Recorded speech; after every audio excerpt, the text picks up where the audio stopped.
G'day folks, and welcome to another tutorial. So today, before we get stuck into programming MMX, a SIMD instruction set, we've got to figure out if our CPU actually understands MMX. So what happened is, over the years, as new instruction sets came out with the latest technologies, these were added to certain CPUs, or maybe a budget CPU would be missing a certain instruction set.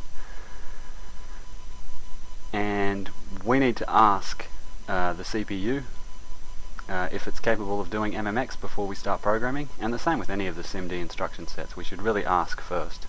So the CPU itself knows what it's capable of. It actually knows vast amounts of information about itself, and we ask it with a very special instruction, CPUID. Okay, so this is just another assembly instruction. It takes one operand, but it's implied, and the operand is EAX. So all we do to call CPUID is we move a function number into EAX, and it sort of works like this. So the CPU itself has just a ton of information in itself, so we'll just pretend that these are sort of, I guess, books of information on itself. These are different functions. So if we wanted the first, or 0, function number 0, we want information on function number 0, all you do is mov EAX 0 and then call CPUID, just like that. And what CPUID it does is it fills the 4 registers EAX, EBX, ECX and EDX with lots of useful information depending on whatever function we call. So CPUID function number 0 will give us different information to CPU function 1, or sorry, CPUID function number 1 and function number 2, function number 3. They'll all give different sorts of information. So we've got to know the function number that we're looking for, and then we've got to know also where the information is going to be after we've called CPUID. So whether it's in EAX, EBX, ECX, EDX. And there's a staggering array of different sorts of information that CPUID gives out. It can give out, say, a byte right in the middle of EAX will mean something, and then maybe EBX might be representing just bits. Yeah, it's just masses of information. So before we call CPUID, to figure out whether or not our CPU actually understands MMX, we've got to actually ask the CPU if it understands the CPUID instruction. So this would be extremely rare. If it doesn't understand the CPUID instruction, then I don't know what CPU you're using, but it's very, very old, or extremely modern.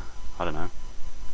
Everything pretty much understands CPUID, whether it's AMD, if it's Intel, if it's, you know, Cyrix or VIA. Everything understands the CPUID instruction. If it's 8086 compatible, then it'll understand it. But pretty much to ask, so we should, if we're programming properly, you know, making software to sell to other people, we're gonna want to ask if their CPU understands the CPUID instruction. And the way that we do that is we test if we can toggle bit number, what is it, 23, I believe, bit number 23 of the flags. Let me just have a look. Bit number 21 of the flags. Okay, in our flags, the flags register, there's one bit number 21 is called the ID bit, and we haven't looked at this in the past. It's a special bit, and if we can set bit number 21 to 1 and our flags doesn't automatically set it back again to 0, then our CPU is CPUID capable.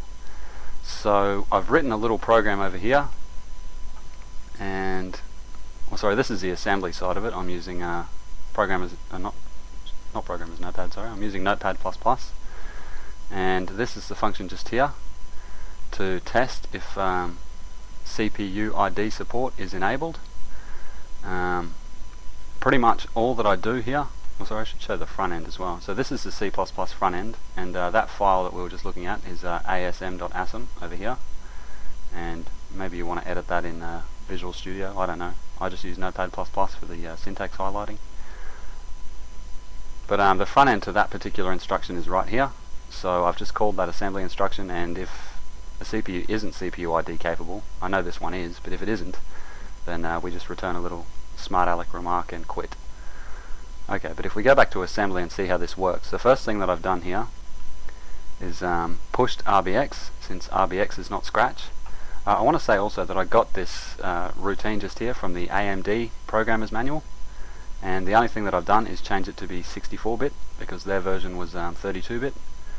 So yeah, all we're doing here is testing pretty much if we can toggle bit number 21. So we save the call as RBX, and then we push the flags, and we pop the flags into EAX. It should be RAX actually. But we save the original flags into RBX because we're going to need to test that later.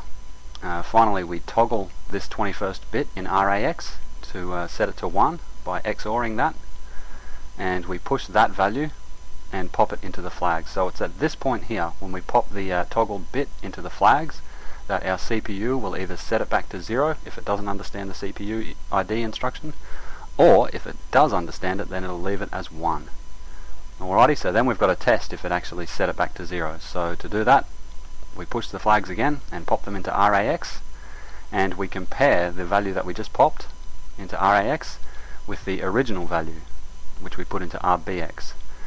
So this is where we can tell if the bit was toggled or not. If they're both equal, RAX and RBX are both equal, then the CPU reset the bit itself, and it doesn't understand the CPUID instruction. So we jump down to here where we pop the call as RBX and return 0. The CPU does not understand the CPUID instruction. But what's far more likely to happen is that that bit will successfully have been toggled, and we pop RBX as per usual, call as RBX, but we put true in RAX, or 1 in other words, and we return that.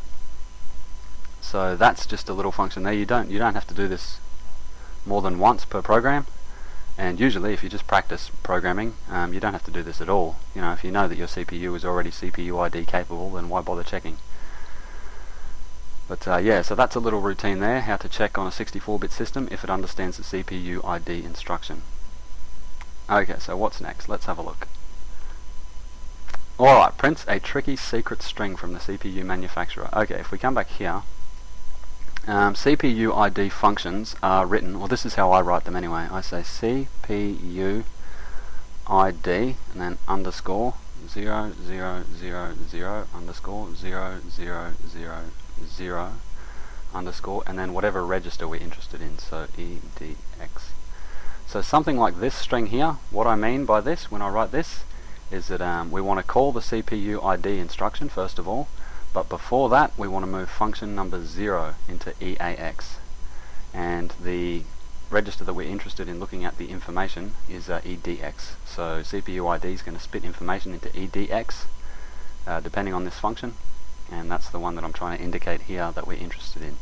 So if we wanted to call CPUID function 1, if we wanted 1 in EAX for example, it would be something like CPUID 0000 underscore 0001, and maybe we're interested in looking at ECX, the information in ECX after that.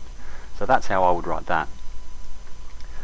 I want to also mention that there's extended instructions, or there's extended functions, and there's really no rules. Every CPU manufacturer has a different set of capabilities with the CPUID function, and really the only way to know what your CPU is going to return when you call this instruction is to download the manuals from Intel or AMD or VIA or whoever made your CPU and have a good look there. So all of the extended instructions or extended functions of CPUID have an 8 over the side.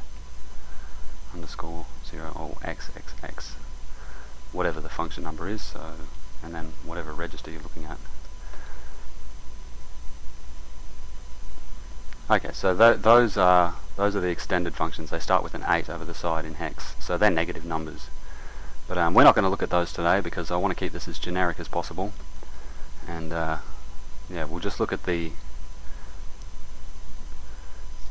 first two CPUID functions. Okay, so to call CPUID function 0, as we just went through, you say mov EAX and 0, and then CPUID, just like that. And yeah, we get the interesting information that we want. So a couple of interesting things that you get from function number 0 from CPUID is well, these three actually I think are all CPUID function 0. We get a vendor string, the largest standard function, and the logical processor count. So the first thing that I've called here is the vendor string, and if we have a look at the code over here, that's this one just here. And what you do here is you read EBX, EDX and ECX after calling CPUID function 0, and they look like random numbers. I mean, if you look at them in the debugging window, if we set a breakpoint right after this CPUID instruction, if we set a breakpoint there, it'll look like random numbers. But if we arrange them in this order, EBX, EDX and ECX, and we print them out, up the top here I've got a little array with a 0 on the end. So that's 13 characters long, including the 0 at the end, just so that cout doesn't get confused and knows when to stop printing. I put those three registers into these 12 bytes in this special order, EBX, EDX and ECX, and if I run the program, we'll see a little secret message from my CPU manufacturer. There it is, vendor string authentic AMD. Beautiful. So we know who made this chip. It was AMD. If you're using an Intel chip, you'll get genuine Intel will be the secret message. Okay, so that's called the vendor string. Just a tricky little tricky little arrangement of bytes there. Okay, so the next instruction that I called is the largest standard function, and my CPU returns 5 for that. If we go over to the assembly and have a look at how I did that. Okay, so the largest standard function is returned in EAX after calling CPUID function 0. So all I've done in this little procedure is call that and return whatever that happens to be, return EAX.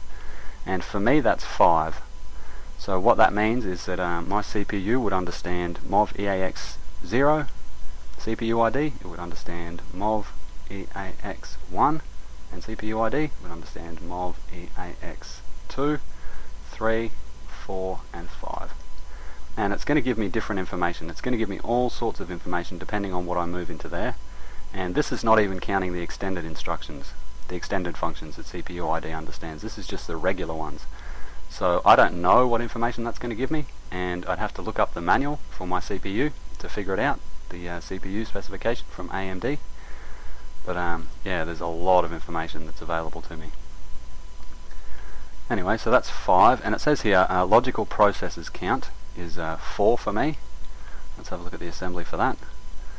Okay, so I included this get logical processors count because when you're looking at these CPUID specifications for your particular CPU, you'll see instances where you've got to mask bits which are returned in the middle of a register. So this is actually function number 1. Yeah, function number 1. Okay, so all I do to get the logical processor count is I put that function number, which is 1, into EAX, and I call CPUID as per usual. But the bits are 16 to 23 of EBX. That's where CPUID returns how many logical processors I've got. So in order to actually return that as an integer, we have to mask it, which is what I've done just here. It's Boolean AND it with that, pretty much. And I move that into EAX, pop RBX, the call is RBX, and I shift it right 16 so that it's over the very right hand side. So what we sort of had was, well, I know that it's a 4. I had that in EAX after CPUID and after I masked it out, so I've got to shift that right. EAX and 16, which results in 0004, which I can then print out.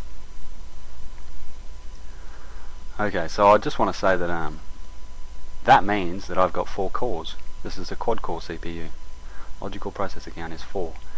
Now I think, I'm not sure, but if you've got an Intel with hyper-threading technology, HTT technology, or whatever it's called, this number here will be double the amount of physical cores that you've got.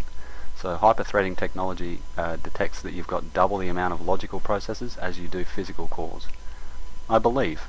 Anyway, it's interesting. So yeah, this is an AMD CPU and it's got 4 cores.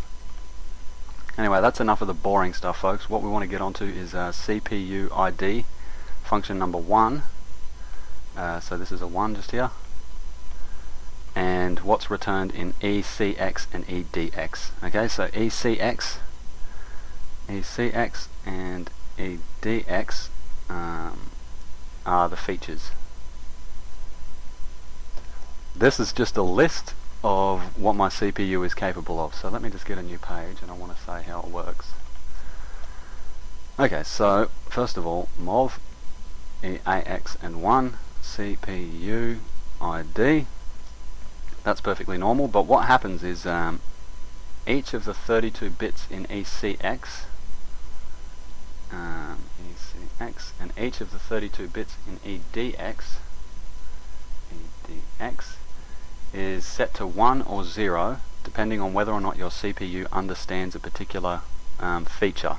So if we say, for instance, that ECX right here, maybe that's MMX.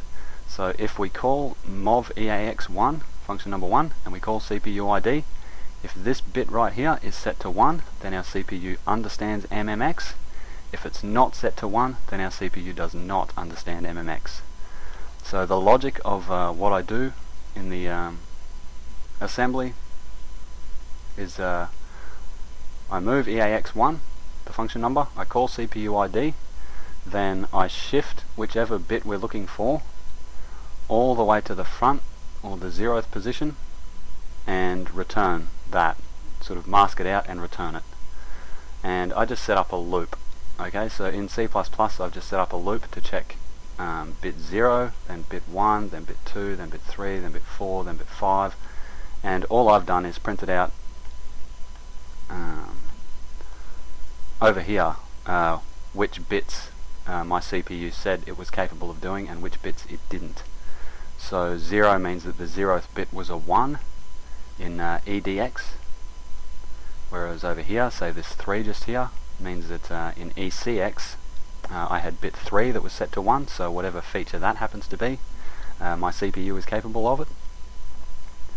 And if we come over to here, I've taken this from the AMD Programmer's Manual, the CPUID specification, and this is the bits in EDX. This is what they mean. I abridged this quite heavily, but this is what it means. So let's have a look. Supported features from CPUID function 1 in EDX. My CPU reports that it can do 0, 1, 2, 3, 4, 5, 6, 7, 8, 9. So if we have a look over here, what does that mean? That means just here, it's got FPU, x87 floating point unit on chip. It's got virtual mode enhancements, debugging extensions, page size extensions, etc, etc, etc. So a bunch of these bits are reserved, like 10 for example. But the others all mean interesting things, interesting capabilities for my CPU. So right here, my CPU said that it could do the compare and exchange bytes instructions. This one's really interesting. Bit number 15 of EDX after function number 1 is actually the conditional moves. So in a previous example we actually used conditional move without checking, but we should have checked if our CPU was actually capable of it. So if we have a look over here, right there, 15. So my CPU is capable of that, and yours probably will be as well if it's a 64-bit CPU. And yeah, that's quite cool. So if we scroll up a little bit, we'll find some other interesting ones. I've highlighted in yellow all of the really cool SIMD instruction sets. So this one's the first one that's going to really interest us, and that's bit number 23 of EDX after CPUID function 1. That's MMX support. So if we come over here and we see right there, did I say 15? No, 23. Here, number 23. So my CPU is capable of MMX support. All we've got to do pretty much, if I come over here to exactly how this looks, Okay, so this is the function just here, detect features in EDX, and it works pretty much by taking a single byte as a parameter, and I just shift that bit that they're looking for, whatever that byte is. So if it's the sixth byte, if it's the sixth bit that they're looking for, then we shift that to the very right hand side and return either 1 or 0 based on that. So I hope you can just read that and make sense of it. It should be pretty easy. And then on the C++ side, right here, I just run through a loop and either print out that the feature's enabled, or I don't print anything if it's not. And I do the same thing with ECX as well. So that's how I got those lists of numbers. Anyway, so a few more things that we can see that are interesting about my CPU. Where are we? Here. Okay, bit number 25 and 26 is SSE1 and SSE2. That's the streaming SIMD extensions. Really, really cool. And luckily, 25 and 26. So my CPU is capable of those two. No worries. And 28 too, strangely enough. What's 28? Hyper-threading. Very cool. Alright, so on to ECX.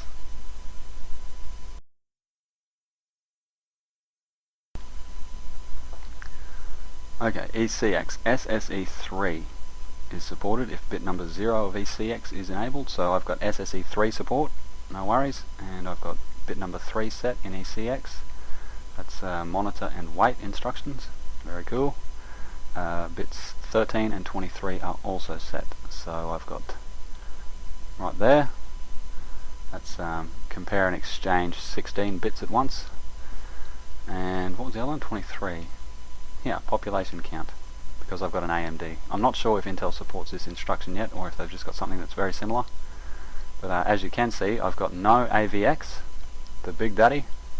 That's the newest of the SIMD instruction sets, and it's just amazing.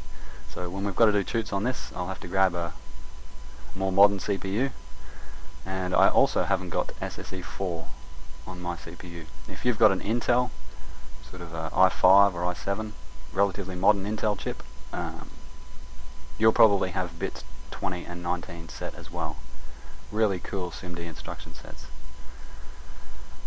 Anyway, so that's yeah, that's a bit about how to detect if a particular feature is enabled.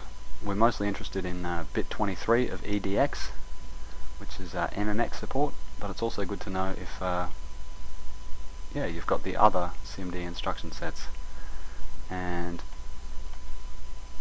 yeah, a little spiel at the end here. So I might just sort of slowly scroll up here, just so that if anyone wants to type this stuff out and get it to run on their own computer, you guys can do that. And let's get asm.asm, and I'll slowly scroll through this as well.